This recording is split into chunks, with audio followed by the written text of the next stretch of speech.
Hello everyone, welcome back to this YouTube channel. In this video, we are discussing another non-directional option selling strategy जहाँ पे हम strategy को discuss करेंगे, उसके parameters देखेंगे and then उसकी बैक टेस्टिंग रिपोर्ट निकालेंगे और देखेंगे कि स्ट्रैटेजी ने कैसा परफॉर्म किया है।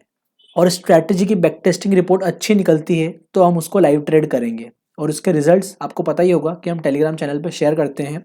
उससे पहले जो हमारी स्ट्रैटेजी है बैंक निफ्टी एलएमआईटी, ये स्ट्रैटेजी ट्रेडट्रॉन पे अवेलेबल है और इसके डेली लाइव ट्रेड के रिजल्ट्स मैं अपने टेलीग्राम चैनल पर शेयर करता हूँ। सो आप चाहें तो डिप्लॉय कर सकते हैं ट्रेडट्रॉन के थ्रू। So those who want to deploy can deploy. आप इस नंबर पे कांटेक्ट कर सकते हैं, व्हाट्सएप कर सकते हैं, जहाँ पे आपके साथ मैं इसकी डिटेल्स शेयर कर दूंगा। So now let's move to our strategy जो हम अभी डिस्कस करने वाले हैं, which is straddle strangle loop strategy. So जैसा नाम से पता चल रहा है कि स्ट्रैटेजी जो है वो स्ट्रेडल से स्ट्रेंगल में एडजस्ट होगी, देन स्ट्रेंगल से स्ट्रेडल में एडजस्ट होगी। सो ये स्ट्रैटेजी में बार बार जब एडजस्टमेंट होगा तो स्ट्रैटेजी स्ट्रेडल से स्ट्रेंगल में कन्वर्ट होगी और देन फिर वापस एडजस्टमेंट होगा तो स्ट्रेंगल से स्ट्रेडल में कन्वर्ट होगी।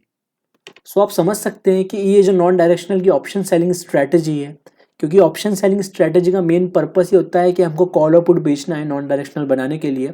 सो इस स्ट्रैटेजी में जब भी एडजस्टमेंट होगा तो जो हमारी स्ट्रेडल है, अभी स्टार्टिंग में हम एक स्ट्रेडल क्रिएट करेंगे, सारे पैरामीटर्स इस स्ट्रैटेजी के हम डिस्कस करने वाले हैं। सो इस स्ट्रैटेजी का मैं बेस बता रहा हूँ जिसमें ये स्ट्रैटेजी स्ट्रेडल से स्ट्रेंगल में कन्वर्ट होगी जब भी एडजस्टमेंट होगा। सो एडजस्टमेंट पे ये स्ट्रैटेजी स्ट्रेंगल में कन्वर्ट होगी और फिर जब वापस एडजस्टमेंट होगा, जब होगा जब मार्केट में मूव आएगा, सो वापस से ये स्ट्रैटेजी स्ट्रेंगल से स्ट्रेडल में कन्वर्ट होगी। अगर मार्केट में मूव नहीं आता है तो हमको स्ट्रेडल में बेनिफिट देखने को मिलेगा, जो हमारे लिए मेन गेन का सोर्स है थीटा डी के। सो अब एक बार स्ट्रैटेजी के पैरामीटर्स डिस्कस कर लेते हैं। सो स्ट्रैटेजी के पैरामीटर्स कुछ इस टाइप से हैं कि 9:35 पे स्ट्रैटेजी का एंट्री टाइम है और 15:15 पे इसका एग्जिट टाइम है। दैट मीन्स ये एक इंट्राडे स्ट्रैटेजी है। हम 9:35 पे एक स्ट्रेडल बेचेंगे, कॉल और पुट बेचेंगे और कॉल और पुट पे हम टारगेट और स्टॉप लॉस लगाएंगे। इंडिविजुअल लेग पे हम टारगेट लगाएंगे 400 अंडरलाइंग पॉइंट्स का। दैट मीन्स अगर सपोज हमने कॉल बाय किया है और मार्केट को 400 पॉइंट्स नीचे आता है तो हमको बेनिफिट मिलेगा। तो ये जो 400 अंडरलाइंग पॉइंट्स है, ये 400 पॉइंट्स स्पॉट पे है। तो अगर स्पॉट 400 पॉइंट नीचे आता है तो हमारा कॉल बुक हो जाएगा और वापस से कॉल में री एंट्री होगी जो उस टाइम की at the money strike price होगी।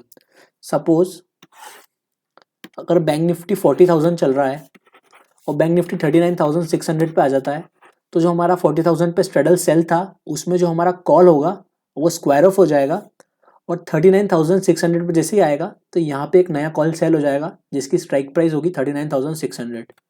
सो ये हमारा टारगेट है और इसमें 200 पॉइंट्स का एसएल है ईच लेग पे, अंडरलाइंग पॉइंट्स। दैट मीन्स जो पॉइंट्स है यहाँ पे ये स्पॉट पे कंसीडर होंगे। सो अगर मार्केट यहाँ से 40,200 पे चले जाता है तो हमारा कॉल का स्टॉप लॉस बुक हो जाएगा। दैट मीन्स कॉल जब हम 40,000 पे सेल करेंगे कॉल और पुट, तो कॉल जो होगा वो इन द मनी हो जाएगा जैसे मार्केट 40,200 पे जाएगा। सो हमारा कॉल का एसएल हो जाएगा 200 स्पॉट पॉइंट्स और जो हमारा कॉल का टारगेट होगा वो होगा 400 स्पॉट पॉइंट्स। सिमिलरली पुट का भी ऐसे ही होगा।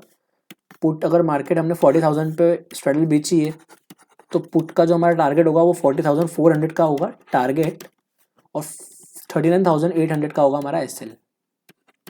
सो जो हमारा टारगेट और एसएल है वो अंडरलाइन के पॉइंट्स के बेसिस पे है। सो इसमें लूप ऐसे क्रिएट होगा कि स्ट्रेडल से स्ट्रेंगल ऐसे कन्वर्ट होगी जब मार्केट मूव करेगा। सो सपोज मार्केट है 40,000 पे और मार्केट चले जाता है यहाँ से 40,200। सो जो हमारा कॉल है वो यहाँ से स्क्वायर ऑफ होके यहाँ पे शिफ्ट हो जाएगा और यहाँ पे हमने कॉल और पुट दोनों बेचा है तो यहाँ से हमारा कॉल स्क्वायर ऑफ हो जाएगा और यहाँ का कॉल सेल हो जाएगा क्योंकि हमारा कॉल का स्टॉप लॉस है 200 पॉइंट्स। सिमिलरली ये पुट की तरफ भी है। तो जैसे यहाँ का कॉल सेल होगा सो ये 40,000 का तो पुट हो जाएगा और 40,200 का कॉल हो जाएगा। दैट मीन्स यहाँ पे एक स्ट्रेंगल क्रिएट हो जाएगी। सो ये हमारी स्टार्टिंग में हमने 40,000 की स्ट्रेडल सेल करी थी और जैसे मार्केट में 200 पॉइंट्स का मूव आया तो कॉल का एसएल हिट हुआ। सो ये एक स्ट्रेडल से स्ट्रेंगल में कन्वर्ट हो गया। सिमिलरली सपोज मार्केट यहाँ से और ऊपर मूव करता है तो अभी अभी हमारी जो एग्जिस्टिंग पोजीशन है वो 40,000 की पुट है, 40,200 का कॉल है। सो जैसे ही 40,000 से 40,200 पे मार्केट मूव करता है तो हमारी एग्जिस्टिंग पोजीशन ये हो जाएगी, क्योंकि हमारा कॉल जो 40,000 पे था वो स्क्वायर ऑफ होके 40,200 पे शिफ्ट हो जाएगा। सपोज मार्केट यहाँ से 40,400 पे चले जाता है तो यहाँ पे जो पुट है इसका 400 पॉइंट्स का टारगेट बुक हो जाएगा और ये 40,400 का पुट बेच देगा, क्योंकि पुट का टारगेट हमारा 400 पॉइंट्स का है, कॉल का भी 400 पॉइंट्स का और 200 पॉइंट्स का, बोथ साइड पे एसएल है अंडरलाइंग पॉइंट्स पे। सो जैसे मार्केट 200 पॉइंट और ऊपर मूव करेगा तो 40,400 का पुट सेल हो जाएगा और जो हमारा 40,200 का कॉल सेल हुआ था एडजस्टमेंट के बाद वो भी 200 पॉइंट और मूव ऊपर साइड मूव कर जाएगा तो उसका एसएल भी हिट हो जाएगा, तो यहाँ पे 40,400 का कॉल भी सेल हो जाएगा। सो वापस से ये स्ट्रेडल थी, फिर ये स्ट्रेंगल बन गई और वापस से ये स्ट्रेडल बन गई। सो ये लूप चलता रहेगा स्ट्रैटेजी में, जहाँ पे स्ट्रैटेजी स्ट्रेडल से स्ट्रेंगल में कन्वर्ट होगी, फिर स्ट्रेंगल से स्ट्रेडल में कन्वर्ट होगी और हमको जो हमारा मेन बेनिफिट होगा वो थीटा डीके से मिलेगा। जहाँ भी किसी भी स्ट्राइक प्राइस पे अगर मार्केट हॉल्ट लेता है तो वहाँ पे हमको थीटा डीके की हेल्प से गेन मिलेगा। सो अब हम बैक टेस्टिंग में देखेंगे कि हम कितनी बार री एंट्री करें जिससे हमको मैक्सिमम गेन मिले टारगेट पे, क्योंकि हमारी जो एंट्री होगी री एंट्री वो टारगेट पे भी हो रही है और स्टॉप लॉस पे भी हो रही है। सो अब हम बैक टेस्टिंग से ऑप्टिमाइज करेंगे, मैनुअल ऑप्टिमाइजेशन करेंगे कि कौन सा एक फिगर निकले जिससे हमको मैक्सिमम बेनिफिट हो। So let's move to back testing report, जहाँ पे हम एल्गो टेस्ट यूज़ करने वाले हैं for the back testing purpose. तो यहाँ पे मैंने एल्गो टेस्ट निकाल लिया है। एंट्री टाइम है 9:35 का और 15:15 का एग्जिट टाइम है, स्क्वायर ऑफ पार्शियल पोजीशन, और हम बैंक निफ्टी स्पॉट पे काम कर रहे हैं और ये इसके सारे पैरामीटर्स हैं। यहाँ पे हम लेग्स की तरफ मूव करते हैं तो यहाँ पे मैंने टारगेट प्रॉफिट में 400 पॉइंट्स डाल दिया है और स्टॉप लॉस में 200 पॉइंट्स डाल दिया है, जैसा कि हमने अभी पैरामीटर्स डिस्कस करे थे। सिमिलरली मैंने पुट के टारगेट प्रॉफिट में 400 अंडरलाइंग पॉइंट्स और 200 का अंडरलाइंग पॉइंट्स में स्टॉप लॉस डाल दिया है और री एंट्री अभी मैंने 1-1 रखी है और re entry as soon as possible हम करेंगे जैसे हमारा टारगेट या स्टॉप लॉस बुक होगा। सो जो भी at the money strike price उस टाइम पे चल रही होगी उस टाइम की री एंट्री करेंगे। सो यहाँ पे मैंने अब जो हमारा ऑप्टिमाइजेशन यूज़ होगा वो री एंट्री पे यूज़ होगा कि हम कितनी बार री एंट्री करें जिससे हमको मैक्सिमम गेन हो। सो नाउ लेट्स, यहाँ पे भी हम चेंजेस कर सकते हैं ओवरऑल स्ट्रैटेजी सेटिंग में, जहाँ पे हम एक टारगेट लगा सकते हैं कि इतना टारगेट अगर हमको मिल जाता है तो हम स्ट्रैटेजी को स्क्वायर ऑफ कर देंगे, या फिर हम ओवरऑल स्टॉप लॉस भी हम सेट कर सकते हैं यहाँ पे, जो आप खुद भी कर सकते हैं मैनुअली जाके एल्गो टेस्ट पे। सो अभी मैं कोई ओवरऑल सेटिंग नहीं डाल रहा हूँ स्ट्रैटेजी में। सो ये हमारे सिंपल से पैरामीटर से इसको मैं स्टार्ट बैक टेस्ट कर रहा हूँ। सो स्ट्रैटेजी के रिजल्ट्स आ चुके हैं। इक्विटी कवर आप देख सकते हैं यहाँ पे जो अपवर्ड साइड में ही मूव कर रहा है। मैक्सिमम ड्रॉडाउन जून जुलाई के मंथ पे आया है।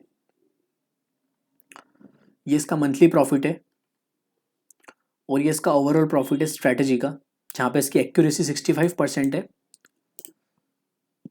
विनिंग स्ट्रिक 10 की है, लूजिंग स्ट्रिक 4 की है और ये सब इसके पैरामीटर से जो आप चेकआउट कर सकते हैं। यहाँ पे इसकी ट्रेड की डिटेल्स भी गिवन है, जैसे यहाँ पे स्ट्रेडल बेची, फिर स्ट्रेडल से स्ट्रेंगल में शिफ्ट हो गया इस वाली स्ट्राइक प्राइस पे, वापस से फिर ये स्ट्रेडल पे आ गया। सो ऐसे ये स्ट्रैटेजी वर्क करती है। अब जो मेरा जो मेन मकसद है वो बताना है कि ऑप्टिमाइज कैसे करें। सो ये भी हमारा रिजल्ट आया है 2,33,000। अब मैं यहाँ पे री एंट्री में चेंज करता हूँ, जहाँ पे मैं इसको 2-2 कर देता हूँ। That mean 2 bar re entry होगी। अगर एक बार स्टॉप लॉस गया तो वापस से एंट्री होगी, फिर उसके बाद वापस से एंट्री होगी। सो 2 बार मैंने यहाँ पे कर दिया और इसको मैं बैक टेस्ट करता हूँ। जो हमारा लास्ट प्रॉफिट था वो था 2,33,000 के आसपास। अब री एंट्री बढ़ाई है तो हम चेक करते हैं कि क्या हमको रिजल्ट देखने को मिलता है। ये इक्विटी कर्व है इसका, आप देख सकते हैं यहाँ पे प्रॉफिट जो है वो कम हो चुका है। स्ट्रैटेजी में प्रॉफिट भी कम हो चुका है, विन रेट भी कम हो चुका है। सो थोड़ा सा हम इसको और ऑप्टिमाइज करते हैं। यहाँ पे हम 2 की जगह 3 डाल के देखते हैं।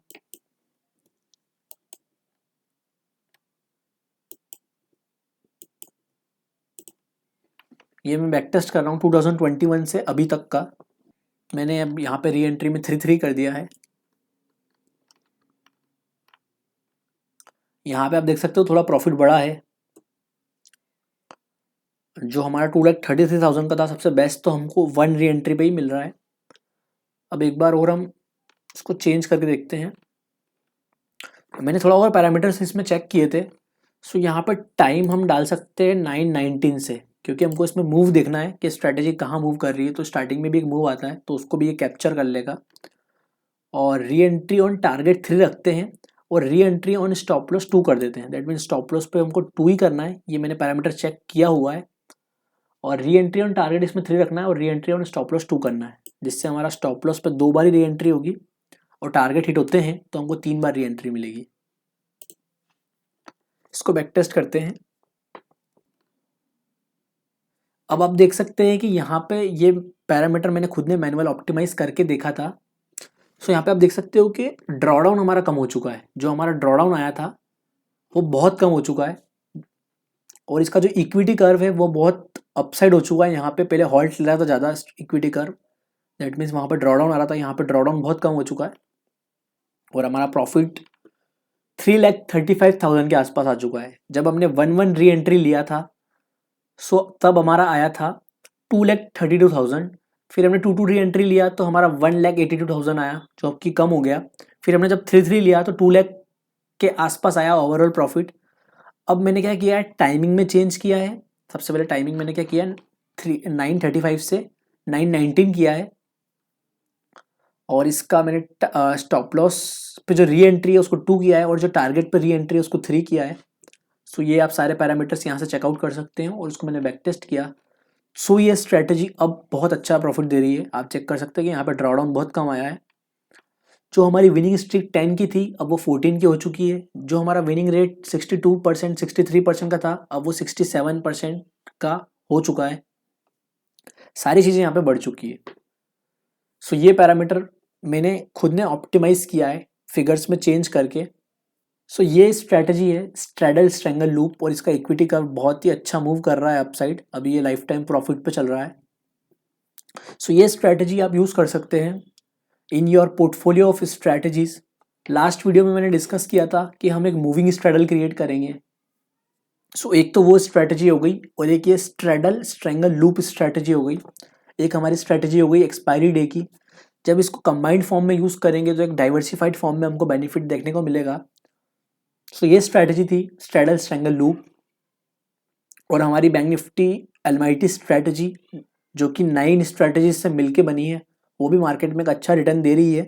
सो those who want to deploy they can deploy through Tradetron, जहाँ पे आपको ट्रेडट्रॉन के एक्सेस के लिए व्हाट्सएप करना होगा इस नंबर पे।